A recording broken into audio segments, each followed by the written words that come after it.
3% en esta estimación oportuna de INEGI, espera que se consolide no el dato, pero 3%, digamos, habría crecido la economía mexicana en 2022. Luis Miguel González, ¿cómo estás, Luis Miguel? Buenas noches, encantado de estar acá. Buenas noches, Carlos Mota. Hola, Carlos, ¿qué tal? ¿cómo te buenas va? noches. Ángeles Aguilar, Ángeles, bienvenida, ¿cómo estás? Muy bien, muy contenta de estar aquí. Muy buenas noches, gracias, muchas gracias. 3% es mucho, es poco, ¿cómo lo ves, Carlos? ¿Cómo leerlo?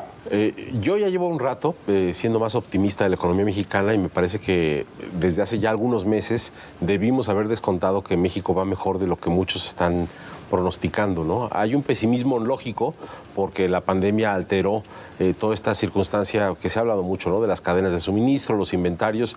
La economía de Estados Unidos ha estado en una transición durante el último año particularmente, pero sí creo que se ha regateado mucho la fortaleza que tiene el mercado interno tanto de los Estados Unidos como el mercado interno de México. Y tan se regateó que pues prácticamente todo el mundo empezó a ajustar los pronósticos en el segundo semestre del año pasado hasta llegar a lo que pues ahora el INEGI reportó, ¿no? Este 3% que sí nos habla de una fortaleza mayor de lo que originalmente se pensó a principios de año. Algo que podría repetirse este año y que ya empieza a haber indicios de que el 1.2, 1.4%, pues quizás se convierta en 1.7%, como nos están diciendo ahora los economistas encuestados por el Banco de México para 2023. Entonces yo creo que, bueno, a mí también me encantaría, como a muchos mexicanos, que el país creciera a una tasa sostenida de 4.5, 5, 5.5%. Claramente todavía no hay las condiciones suficientes para que eso ocurra de manera consistente, pero creo que está bien que pues la revisión fue al alza. Creo que está bien que se haya recuperado ya por lo menos el tamaño de la economía prepandemia. Podemos lamentarnos mucho de que se perdió la trayectoria del crecimiento. Evidentemente a todo el mundo le pegó la pandemia, pero sí creo que por lo menos están las bases dadas para que, si bien el gobierno no está haciendo gran cosa, yo creo que ese es el gran tema, pues a pesar de eso, a pesar de cierta ausencia del gobierno en espacios internacionales que podrían captar más inversión, a pesar de ello, México tiene un tamaño de economía que le permite regresar a un nivel razonablemente bueno para arrancar ahora sí hacia el futuro. Como el foro de Davos, ¿no? Donde estuviste y no había, digamos, representación de gobierno mexicano, de autoridades mexicanas. Ahora, ¿cómo andaban un poco las estimaciones y cómo cerraron esas estimaciones? Porque dice por ahí que de pronto se hacen esas estimaciones y es la mitad del trabajo y la otra mitad del trabajo pasa por explicar por qué no ocurrió lo que se dijo que iba a suceder. ¿Qué tan lejos de lo que ocurrió realmente andaban los pronósticos económicos? Bueno, yo creo que, como me comentaban, sí hubo un crecimiento mayor al que se anticipaba. Se hablaba cerca de un 1.52% de crecimiento, al final fue este 3%, pero a pesar de que hay un crecimiento mayor al que se esperaba, no es el crecimiento que deberíamos tener. Sí. Hay que destacar eso. A ver, ¿cuál sería el crecimiento que deberíamos tener? Aún no alcanzamos los niveles de antes de la pandemia, todavía no tenemos una plena recuperación con respecto a los niveles del 2019, estamos todavía un 0.69% por debajo del 2019 y comparado con 2018 todavía estamos cerca de un 0.9% por debajo del 2018. O sea, entonces, tendríamos que estar creciendo ¿qué? 4, 4,5, 5%. Un 4% sería fantástico y además de todo no sería algo impensable si pensamos todo lo que está ocurriendo en el plano internacional. Tenemos un Estados Unidos que se está alejando de China. Precisamente es una gran oportunidad para México todo el tema del nearshoring, traer todas estas fábricas, estas plantas aquí a México, traer toda esta inversión nos podría catapultar en materia de crecimiento. Sin embargo, pues no existen las condiciones que deberíamos tener. Hay temas de gobernanza, temas de inseguridad, temas inclusive estructurales, de infraestructura, etcétera, etcétera, que necesitamos atacar para poder atraer todas estas inversiones. Al hablar acerca de la inversión, por ejemplo, el año pasado sí, la inversión extranjera directa pues sí tuvo un crecimiento cercano al 13%, pero también hubo salida de inversión por parte de los extranjeros que pues sacaron o movieron sus operaciones hacia otros países, cercano a unos 12 millones, de dólares, 12 mil millones de dólares, y ¿pero creció 13% la inversión 13% de la inversión extranjera directa. Pero también muchos mexicanos dejaron de apostar en México y apostaron hacia otras latitudes. Se estima que entre lo que dejaron de apostar los mexicanos acá y la salida de los extranjeros salieron del país unos 27,450 millones de dólares el año pasado, que es dinero que ya no se invirtió en México y que podría haber generado un crecimiento mayor, incluso de un 1% adicional, un punto porcentual, un 4%. A ver, buen crecimiento, mal crecimiento, suficiente, insuficiente. ¿Cómo leerlo, Luis Miguel? Es un buen número, 3%, si consideramos que en los últimos 30 años el promedio es de 2%. O sea, 3% es mejor que un año promedio en las últimas 3 décadas. No alcanza para recuperar el tamaño de la economía, porque hay que recordar, en este sexenio, el primer año fue de crecimiento de 0.1, el segundo de crecimiento de más de 8. Llevamos 2 años consecutivos con recuperación, pero lo recuperado no alcanza todavía. Decías tú, ¿cómo veíamos los pronósticos? La verdad es que 2022 fue una especie de galería del terror en un momento. Hay que recordar, primer trimestre empezamos como a decir, esto no va a jalar bien, los pronósticos iban hacia abajo, decía Carlos Mota. Hubo un momento en que el pronóstico estaba más hacia el 1%. Sí. Y no, vamos a decir, no era un pronóstico con mala leche, era, a ver, con lo que se tiene, esto no da para más. El número 3 es espectacular si vemos cuál era el panorama por ahí de abril, mayo, junio. Al mismo tiempo, creo que tanto Carlos como Ángela hacen referencia a seguimos no aprovechando plenamente las oportunidades. La relocalización de empresas que están en China, el gran ganador en este momento, todavía hasta 2022, es Vietnam, no México. Tenemos la mejor localización geográfica posible, tenemos, contrario a lo que diría Trump, un gran acuerdo comercial, tenemos un plan geopolítico de Estados Unidos, pero todavía eso está en el horno. Todavía no produce lo que supone. O sea, tenemos muchas condiciones. ¿Qué fue, digamos, esa palanca o cuáles fueron esas palancas que ayudaron a que México creciera más de lo que se veía? ¿Qué ayudó a que creciéramos 3%? Yo diferiría un poco de lo que dice Luis Miguel en el sentido de que me parece que sí hay una ganancia de México. Hay un reporte muy interesante de Morgan Stanley que habla de que en este proceso de nearshoring el reporte dice, pues, 2 fenómenos, ¿no? Las empresas estadounidenses que tienen ya una planta en México y que tienen que salir de otras plantas de China, tienen que sacarlas de ahí, cuando conocen ya México por años previos de inversión, van a traer esas plantas a México porque ya saben hacer negocios aquí, ya saben cómo está la cosa de la inseguridad y se saben manejar en México.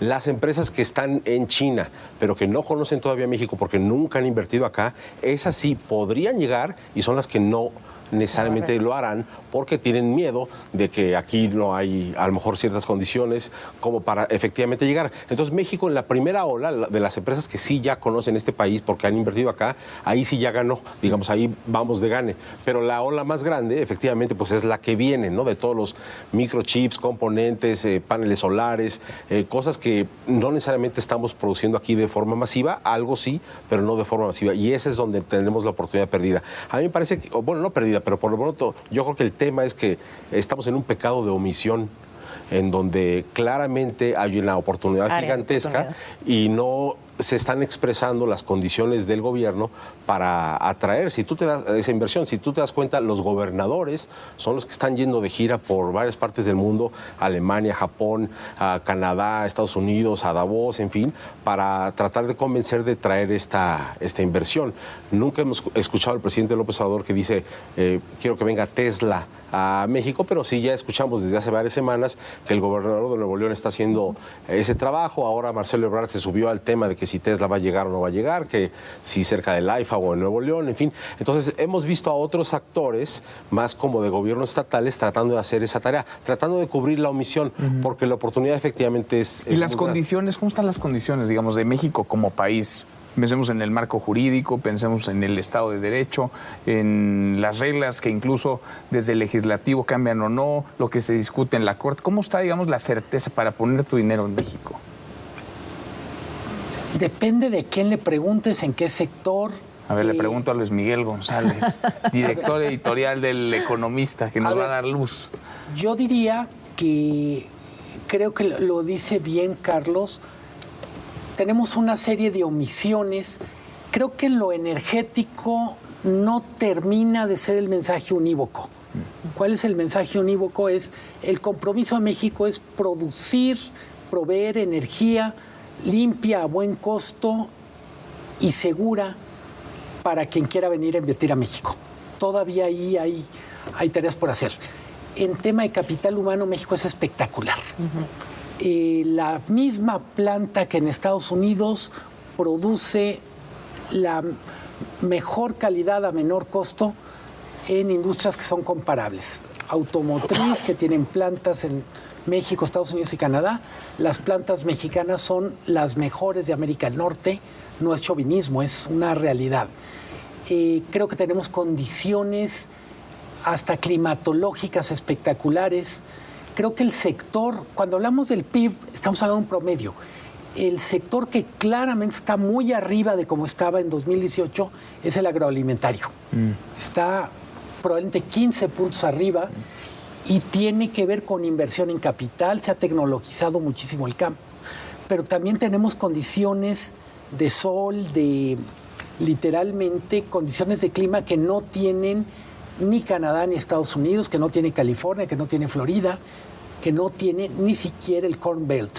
Entonces yo diría, México es muy competitivo, pero también el mundo está compitiendo cada vez más fuerte. Y creo que lo que viene, tú preguntas, bueno, ¿qué se ve? Estados Unidos nos está haciendo una oferta, una propuesta, yo diría que no podemos rechazar, pero no es eterna. México va a tener que responder más rápido. Yo creo que estamos siendo lentos. Estamos siendo lentos, pero estamos para la velocidad que se mueve el mundo, sí. En esa conversación, Ángeles, después sobre todo de la visita de Biden y de Trudeau. Exactamente, bueno, sí, yo creo que, me parece que en cumbres anteriores también se hablaba acerca del friendshoring, no solamente del nearshoring, ¿no? No solamente es de traer las inversiones más cerca del territorio de los Estados Unidos, sino buscar aliados estratégicos que tengan una visión similar a la que tienen ellos en la mayoría de los aspectos. Bien lo comentabas, el tema energético yo creo que ha sido uno de los que ha generado mayores tensiones quizás en la relación entre México y Estados Unidos, y sigue en pendiente qué es lo que va a ocurrir hacia adelante en materia del TEMEC, ¿no?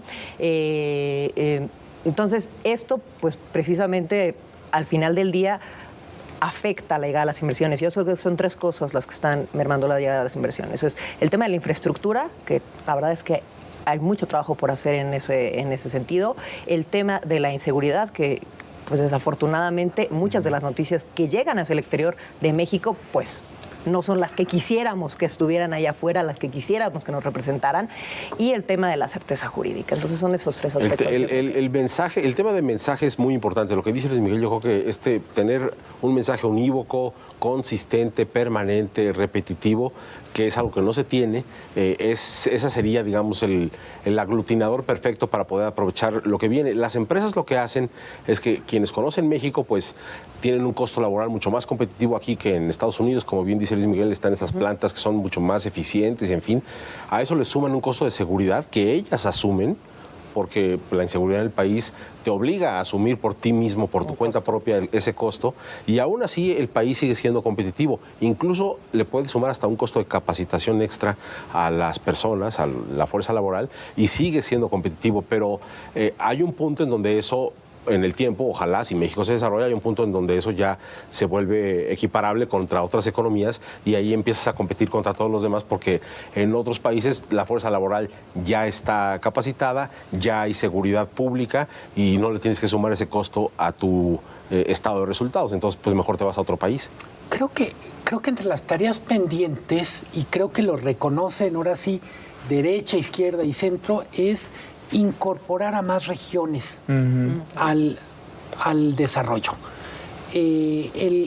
Tenemos el norte, tenemos el Bajío, tenemos el Valle de México, el centro, y tenemos una enorme deuda con el sur del país, el sureste, quitando Península de Yucatán. Pero yo diría, no nos alcanza todavía para decir somos un país donde hay oportunidades iguales. La gran ventaja de apostar por el sur-sureste es que no tiene los problemas de abasto de agua que tiene el resto del país. Sin duda, sin duda. A ver, es 1 de febrero. ¿Se avientan pronóstico? Claro. ¿Sí? A ver, ¿cuánto va a crecer México en 2023? Luis Miguel. 1.8. 1.8. Carlos. 3. 3. Ángeles. Yo voy más para abajo. Yo creo que este año, pues yo creo que el crecimiento estaría más cercano al 1.5% máximo. Lo vamos a ver. Lo grabamos y lo vamos a ver. Gracias a los tres. Hasta mañana. Gracias. Pásenla muy bien. Buenas noches.